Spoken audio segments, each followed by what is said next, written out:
Hi అండి, అందరు ఎలా ఉన్నారు? నేను మీ వెంకటరమణని మన లాస్యా ఛానల్ నుంచి. సో ఇవాళ ఒక టాపిక్ ఏంటంటే, మనకు నిజంగా మోటివేషన్ అన్నది అవసరమా? అది టాపిక్ యాక్చువల్లీ.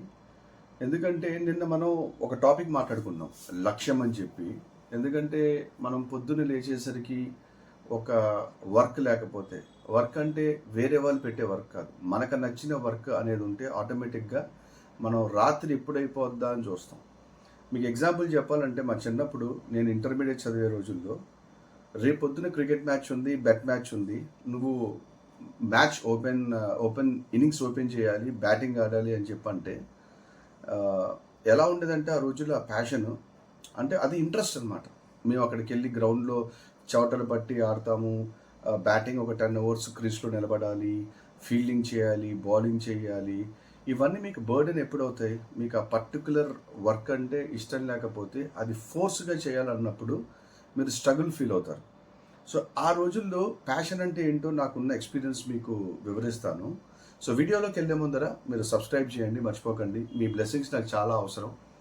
ఇప్పటిదాకా నా వీడియోస్ ఎవరైతే చూస్తున్నారో వాళ్ళందరికీ నేను మనస్ఫూర్తిగా ధన్యవాదాలు చెప్తున్నాను. మీరు ఆదరిస్తే నేను ఇంకా మంచి మంచి వీడియోస్తో మీ ముందరకు వస్తాను.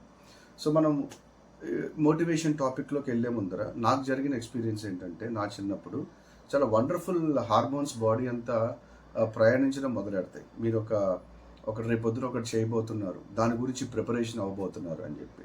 So morning match 9 o'clock start అవుతుందంటే, మా నలుగురం ఫ్రెండ్స్ ఉండేవాళ్ళం. మిద్దెక్కి ఇన్ స్వింగర్ బాల్ వచ్చినప్పుడు బ్యాట్ ఎలా అడ్డు పెట్టాలి, అవుట్ స్వింగ్ వెళ్ళినప్పుడు వదిలేయాలా, దాన్ని ఎలా డీవియేట్ చేయాలి అని చెప్పి మేము 1 దాకా ప్రాక్టీస్ చేసేవాళ్ళం.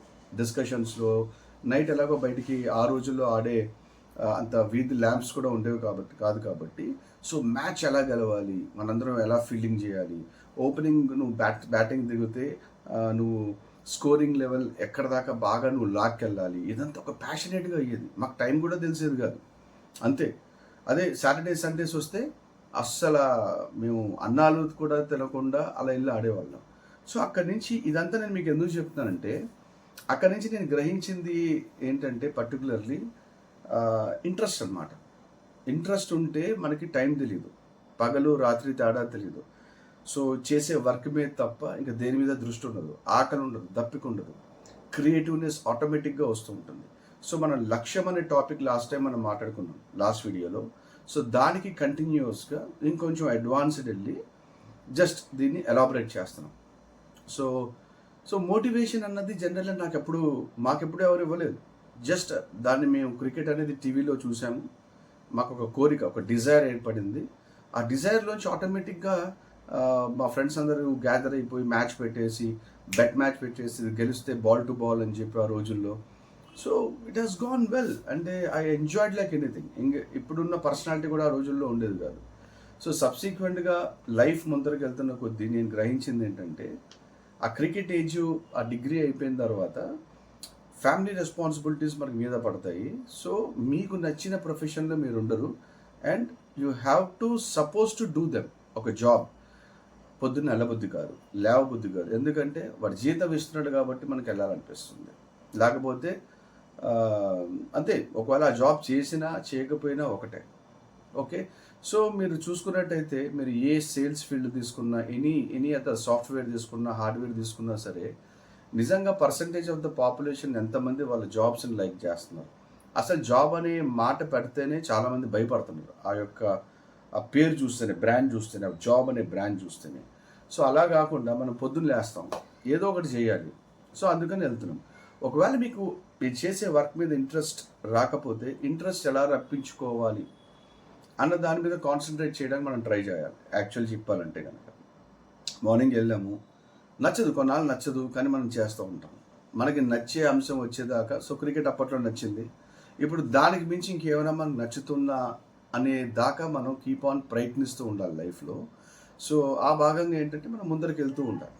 ఎప్పుడప్పుడు ఏదో మన క్రికెట్ అనుకోకుండా వచ్చింది, ఓకే, సో అది ఎంజాయ్ చేసాం. అలాగే జాబ్లో కూడా మనకి అనుకోకుండా ఏదో ఒకటి వస్తుంది, దానికి మనం అట్రాక్ట్ అవుతాం, అప్పటిదాకా మనం వెతకాలి. ఈ క్రికెట్ అనే గేమ్ నాకు తెలిసి మేము చిన్నప్పటి నుంచి చూస్తున్నాం, కానీ ఇంటర్మీడియట్లోనే మేము దాన్ని కనెక్ట్ అయ్యాం. అప్పుడే మాకు దాని మీద డిజైర్ పుట్టింది. సో ఈవెన్చువల్లీ టైం తీసుకుంది, అట్రాక్ట్ అయ్యాం, మ్యాచెస్ ఆడడం మొదలుపెట్టాం.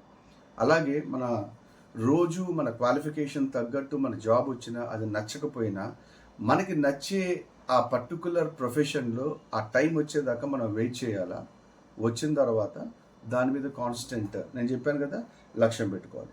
ఇప్పుడు ప్రైమరీగా మనం చేసే జాబ్ నచ్చలేదు లేదా ఎన్విరాన్మెంట్ బాగోలేదు, సో దాంట్లో మనం ఎలా అకామిడేట్ అవ్వాలి అన్నదే మనం లక్ష్యంగా పెట్టుకోవాలి. సో ఆబ్వియస్లీ మీకు ఎప్పుడైతే ఒక గోల్ ఏర్పడిందో ఆ పర్టికులర్ ఎన్విరాన్మెంట్, సో దాంట్లోంచి మీరు మెలకువలు నేర్చుకుంటారు. ఎక్కడ తప్పించుకోవాలా, ఎక్కడ నేర్చుకోవాలా, ఎలా ఇంప్లిమెంట్ చేయాలా. ఎప్పుడైతే మీ బ్రెయిన్కి అది అలవాటైందో ఆబ్వియస్లీ మీరు ఏంటంటే దానికి అట్రాక్ట్ అయిపోయినట్టే సగం, అండ్ దాంట్లోంచి మీకు కొత్తది వస్తుంది. ఆ కొత్త ప్రమోషన్ వచ్చినప్పుడు ఆ పర్టికులర్ పర్సన్స్ ఎవరైతే ఇంత ముందర ప్రమోషన్ తీసుకుని గ్రీటింగ్స్ లేకపోతే ఒక స్టేటస్ లాంటివి అతను అనుభవించాడో వాళ్ళని చూస్తే మళ్ళీ మన కోరికని మన ఆ పొజిషన్లో ఉంటే బాగుంటుంది. ఫర్ ఎగ్జాంపుల్ మీరు ట్రైన్లో వెళ్తున్నారు, రేపు పొద్దున ప్రమోషన్ వచ్చిన తర్వాత ఫ్లైట్లో వెళ్తారు. సో మీకు అట్రాక్టివ్ ఇదేంటంటే ఫ్లైట్. సో ఒక స్టేటస్ పెంచుతుంది, ఇలా what ever it is. And రెండోది మోటివేషన్ అవసరం అసలు మనకి చెప్పండి. మోటివేషన్ అనేది పచ్చి అబద్ధం. దాని గురించి మనం ఏ కంపెనీస్కి వెళ్ళినా సరే వాళ్ళ ప్రొడక్ట్స్ అమ్ముకోవడానికి వాళ్ళకి మనసుకు తెలుసు ఖచ్చితంగా మనకి జాబ్ అంతా ఇంట్రెస్ట్ ఉండదు. సో అందుకని ఒక అమితాబ్ బచ్చన్, తెండూల్కర్ను తీసుకొచ్చి పెడతారు, లేదా కొంతమంది అథ్లెట్స్ వీడియోస్ మనకు చూపించి మోటివేట్ చేయడానికి ట్రై చేస్తారు. కానీ ఇవన్నీ నాకు తెలిసి ఆర్టిఫిషియల్ మాత్రమే. మోటివేషన్ అనేది అనే పదవే అసలు ఉండదు. అది ఫాలోవర్స్ మాత్రం ఉండొచ్చేమో, ఎందుకంటే అదొక స్టిరాయిడ్ లాంటిది అనమాట. మీరు చూడంగానే ఆ పర్టికులర్ ఎన్విరాన్మెంట్కి ఒక రకమైన ఇంటెన్సిటీ కనిపించి మీ బ్రెయిన్లో ఒక హై వస్తుంది. ఆ హై ఎంతసేపు ఉంటుంది? కొంతమందికి 1 minute ఉంటుంది, 1 day ఉంటుంది, 1 week ఉంటుంది. ఆ తర్వాత మళ్ళీ మీకు మార్కెట్లో ఏమైనా కండిషన్స్ కానీ ఏమైనా బాగోకపోతే మీరు మళ్ళీ న్యాచురల్ లెవెల్కి వస్తారు. న్యాచురల్ లెవెల్కి వస్తున్నారంటే అర్థం ఏంటి? మీరు చేసే జాబ్ మీకు నచ్చట్లేదు, you are not liking it and anymore. And ఇలాంటి టైంలో మీరు కాల్ తీసుకుని మీకు నచ్చే ప్రొఫెషన్కి వెళ్తే మీరు ఎన్నో క్రియేటివిటీస్ చేయగలుగుతారు. ఒకవేళ ఇదే జాబ్ మీకు నచ్చింది, దీంట్లో ఇలా చేస్తే బాగుంటుంది అంటే అసలు ఇలా చేస్తే బాగుంటుంది అని మీకు అనిపించిన రోజుని మీకు మీరు ఆటోమేటిక్గా లోపల మోటివేషనల్ హార్మోన్స్ మీకు వస్తాయి. వేరే వాళ్ళు మీకు ఇవ్వాల్సిన పని లేదు. వేరే వాళ్ళు మీకు ఇవ్వాల్సిన పని వస్తుందంటే మీరు చేసేది ఏది మీకు నచ్చట్లేదు, ఫోర్స్గా చేయాల్సి వస్తుంది. ఏదైతే మనం ఫోర్స్గా చేస్తామో ఆబ్వియస్లీ నాకు తెలిసి మీకు యాక్యురేట్ రిజల్ట్స్ రావు, మీకు క్రియేటివిటీ అనేది కంప్లీట్గా ఆగిపోతుంది. And you feel bore. End of ఒక 2 years 3 years తర్వాత ఇంకా ఆఫీస్ కూడా వెళ్ళడానికి మనకి చిరాకు వచ్చేస్తుంది, రొటీన్ లైఫ్ అవుతుంది. సో ఈ భూమి మీదకి మనం వచ్చింది దేనికి? మేజర్ రీజన్ దేనికంటే ఈ బాడీతో. సో మేబీ ఈ బాడీ రాకముందర మనం ఒక ఆత్మ అయి ఉండొచ్చు, లేదా ఒక గాలి అయి ఉండొచ్చు. నేను ఊహించేది ఏంటంటే కనుక ఒక గాలికి ఒక రూపం ఈ బాడీ. మనం గాలిగా ఉన్నప్పుడు మనకు కొంచెం సెన్సెస్ కానీ ఏమైనా ఆ టైంలో అనిపించి ఉంటే అరే ఈ రూపం వస్తే బాగుంటుందని చెప్పి మనం కోరుకుని ఉండొచ్చు. ఒక ప్రాసెస్ ప్రకారం మనం వూంబులో పడి బయటకు వచ్చి మనకు ఒక బాడీ వచ్చిన తర్వాత మన చుట్టుపక్కల సర్కమ్స్టాన్సెస్ చూసి మనం డిప్రెషన్కి వెళ్ళిపోతాం, లేదా ఓవర్ ఎక్సైట్మెంట్కి వెళ్ళిపోతున్నాం. కానీ మేజర్గా మన గ్రంథాలు కానీ ఎక్కడ ఏం చూసినా సరే దాంట్లో క్లియర్గా ఉంటుంది, నువ్వు ఏంటో నువ్వు తెలుసుకో అన్న వర్డ్ చాలా స్ట్రాంగ్. దాని వెనకాల మీరు పరిగెడితే అంటే మీరంటే ఏంటి, అసలు మీరు ఏ జోక్కి అవుతారు, లేకపోతే మీకు దాహం వేసినప్పుడు ఏం తాగితే బాగుంటుంది, లేకపోతే మీరు ఆడుకోవాలని వచ్చినప్పుడు ఏ ఆట ఆడితే బాగుంటుంది, మీరు చదువుకోవాలనుకుంటే మీరు ఏ సబ్జెక్ట్ చదివితే బాగుంటుంది, మీకు నేచర్ అంటే ఇష్టమా, ట్రాఫిక్ అంటే ఇష్టమా, సినిమాల్లోకి వెళ్ళాలంటే ఇష్టమా, లేకపోతే వాలీబాల్ ఆడాలంటే ఇష్టమా, వాట్ ఎవర్, మీరు సింగర్ అవ్వాలంటే ఇష్టమా, ఇవి మీరు మీతో మీరు టైం గడిపినప్పుడు నాకు తెలిసి డెఫినెట్గా మీకు ఆన్సర్ వస్తుంది. ఎందుకంటే కోరిక అంటే నథింగ్ బట్ భగవంతుడు. మీరు పుట్టేదానికి అర్థం ఏంటంటే మీకు ఒక కోరిక ఆల్రెడీ భగవంతుడు చేసి పెట్టాడు. ఆ కోరికతో మీరు ముందరికి వెళ్తే మీరు కొత్తవి క్రియేట్ చేస్తూ పోతూ ఉంటారు. సో దాని మీద మీరు జస్ట్ మీరే కాదు, నేను కాదు, ఎవరైనా సరే let us SIT in a room. ఒక రూమ్లో కూర్చుని అసలు ఏంటి నా ఇంట్రెస్ట్ ఏంటి, నా ఇంట్రెస్ట్ లేనివి ఏంటి, నేను ఇప్పుడు ఏం చేయాలి అన్నది ఆలోచించడం మొదలెడితే అక్కడి నుంచి మనకు ఒకటి క్యాప్చర్ అవుతుంది. ఆ క్యాప్చర్లోంచి మనం ఒక లక్ష్యం పెట్టుకుంటాం. సో ఫర్ ఎగ్జాంపుల్ ఈరోజు ఇది అయ్యాను, నేను కలెక్టర్ అవ్వాలి అనుకుంటున్నాను, లేకపోతే నేను క్రికెట్ ప్లేయర్ అవ్వాలనుకుంటున్నాను. మీకు ఒక గోల్ ఏర్పడిన తర్వాత నేచర్ మన మైండ్ డిజైన్ ఎలా చేస్తుందంటే ప్రణాళికలు లేకపోతే దానికి తగ్గ కర్తవ్యాలన్నీ ఆటోమేటిక్గా మీరు చేయడం మీకు తెలియకుండా మొదలవుతూ ఉంటుంది. మీరు కంపేర్ చేసుకుని చూసుకోవచ్చు. లక్ష్యం లేనప్పుడు నేను ఎలా ఉన్నానో వన్స్ నేను ఒక గోల్ పెట్టుకున్న తర్వాత మీ యొక్క యాక్షన్ ఎలా ఉందో మీకు మీరు గమనించుకోవడం మొదలెడతారు. అందరూ ఫస్ట్ ఆఫ్ ఆల్ వేరే వాళ్ళకి మీరు ఇంపుగా ఉండాలి, ఇంపుగా లేకపోతే వాళ్ళు మిమ్మల్ని ద్వేషిస్తారు, వాళ్ళు మీరు ద్వేషిస్తే మీరు మీ లైఫ్కి అక్కడే ఫుల్ స్టాప్ పెట్టుకుంటారు అన్న కాన్సెప్ట్ మాత్రం పక్కన పెట్టేసేయండి. మీరు చేసే ప్రతి పని ఒకళ్ళు నచ్చచ్చు, ఒకళ్ళు నచ్చకపోవచ్చు. కానీ వాళ్ళకి నచ్చే విధానం, నచ్చకపోయే విధానం మీరు కనుక వాళ్ళ ఒపీనియన్స్లో బతికితే మీరెప్పుడు, నేనెప్పుడు, మనందరం ఒకే చోట ఉంటాం. అందుకని ప్రతి మనిషికి భగవంతుడు ఒక కోరిక అనేది ఇస్తారు. ఆ కోరికను ఫస్ట్ వెతకడానికి ట్రై చేయండి.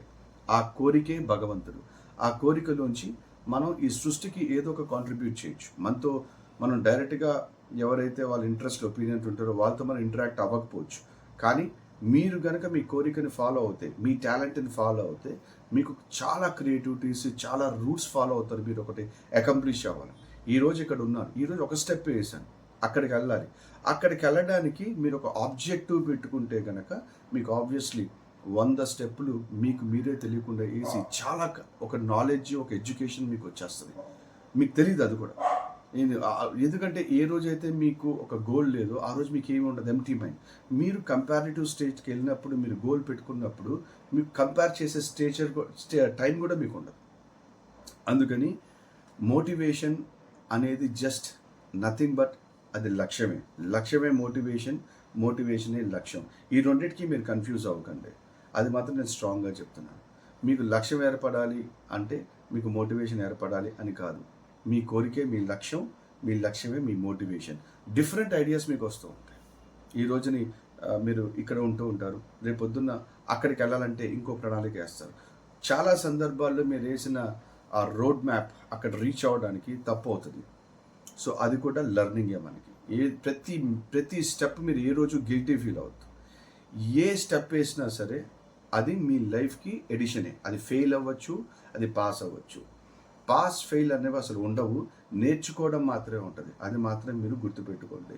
ఈ ప్రతిదీ మీరు ఎంత ఫెయిల్ అయితే అంత నాలెడ్జ్ మీకు వస్తుంది. ఒకవేళ మీరు పాస్ అయిపోయారు అనుకోండి, మీరు చేసిన రోడ్ మ్యాప్లో మీ ఎక్స్పీరియన్స్ అంత సులభంగా వస్తే కనుక మీరు నేర్చుకునేది కూడా అంత ఎక్కువ ఉండదు. సో ఫ్లాప్ అవుతున్న కొద్దీ మీరు ఎంజాయ్ చేయండి, సక్సెస్ అయితే నార్మల్గా సెలబ్రేట్ చేసుకోండి. సో లక్ష్యం అనేది ఏంటంటే మీకు అక్కడికి వెళ్ళిపోయింది కదా ఇంకా నా లైఫ్ బోరు అనుకుంటారు. నో, అది వెళ్ళిపోయిన తర్వాత అక్కడి నుంచి మీకు ఇంకొక లక్ష్యం ఏర్పడుతుంది. అక్కడ కోరికలు వేరుగా ఉంటాయి. ఈ స్టెప్లో ఈ డిజైర్స్ ఉంటాయి. అక్కడి నుంచి అక్కడికి మీరు రీచ్ అయిన తర్వాత మీరు అనుకున్నది అక్కడ మళ్ళీ మీరు వేరే ప్రపంచాన్ని చూస్తారు, వేరే ఎక్స్పీరియన్స్ వస్తాయి. ఆ ఎక్స్పీరియన్సెస్కి మళ్ళీ మీకు పెద్ద కోరిక ఉంటుంది. సో ఇక్కడి నుంచి ఇక్కడ దాకా మీకు ఒక క్రియేటివిటీ చేశారు.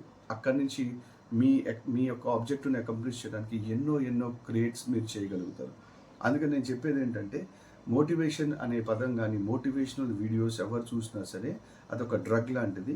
అది కిక్ ఒక 1 వీక్ ఉండొచ్చు, 10 days ఉండొచ్చు, like alcohol or any kind of other తంబాకు.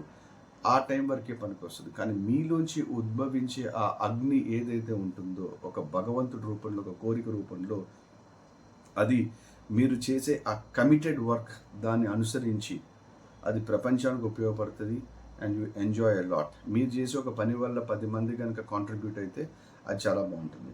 అదే మీరు నార్మల్గా మీకు నచ్చని ప్రొఫెషన్, సొసైటీ గురించి మీరు చేయడం మొదలెడితే కనుక మీకు అసలు గోల్ లేనట్టే లెక్క యాక్చువల్లీ. అండ్ మీరు చేసే ప్రతి పని ఎవరిని కేర్ చేయాల్సిన అవసరం లేదు. ఈ సొసైటీ పెట్టిన లా మీరు ఫాలో అవుతూ వేరే వాళ్ళని హర్ట్ చేయకుండా మీరు అది నిజమని నమ్మి, అది ఎవరికి నెగిటివ్గా ఎఫెక్ట్ అవ్వదు అని నమ్మినప్పుడు మీరు దేన్ని కేర్ చేయాల్సిన అవసరం లేదు. మీరు ముందరికి నిర్భయంగా చేసుకుంటారండి. మీలోంచి వచ్చే ఆ కోరిక కనుక మీరు కనుక చేయలేకపోతే 4-5 కనుక మిమ్మల్ని వాళ్ళకున్న ఒపీనియన్స్ మిమ్మల్ని ఆపేటట్టు చేస్తే అప్పుడు మీరు ఫెయిల్ అయినట్టు లెక్క. ఏదైనా సరే సక్సెస్ ఫెయిల్యూర్ అనేది ఒక జస్ట్ స్టాప్. రెండే నేను చెప్తాను. మీరు ముందరికి వెళ్ళాలి అంటే కనుక ఒపీనియన్స్కి వాల్యూ ఇవ్వడం మానేసేయండి. అలానే వాళ్ళ మొహాల మీద మనం దొరకక్కర్లేదు, వాళ్ళని తీసి పడేయక్కర్లేదు. వాళ్ళు చెప్పే ఒపీనియన్స్లో మీ ఆబ్జెక్టివ్ అచీవ్ అవ్వడానికి ఏదైనా తోడ్పడితే అదొక తీసుకోండి. ఒక మంచి స్టెప్ కింద తీసుకోండి. లేకపోతే మీరు పక్కన పెట్టేయచ్చు. ఒపీనియన్స్‌కి వాల్యూ ఇచ్చి మీరు అనుకున్నది మీరు చేయలేనప్పుడు అప్పుడు మీరు ఫెయిల్యూర్ కింద లెక్క. అండ్ ఏ పనైనా సరే మీరు చేయకపోతే మీరు ఫెయిల్ అయినట్టే లెక్క. అందుకని మీరు ఒంటరిగా కూర్చుని మీ గురించి మీరు అసలు ఏంటి అన్నది తెలుసుకోవడం నుంచి మీ జర్నీ స్టార్ట్ అవుతుంది.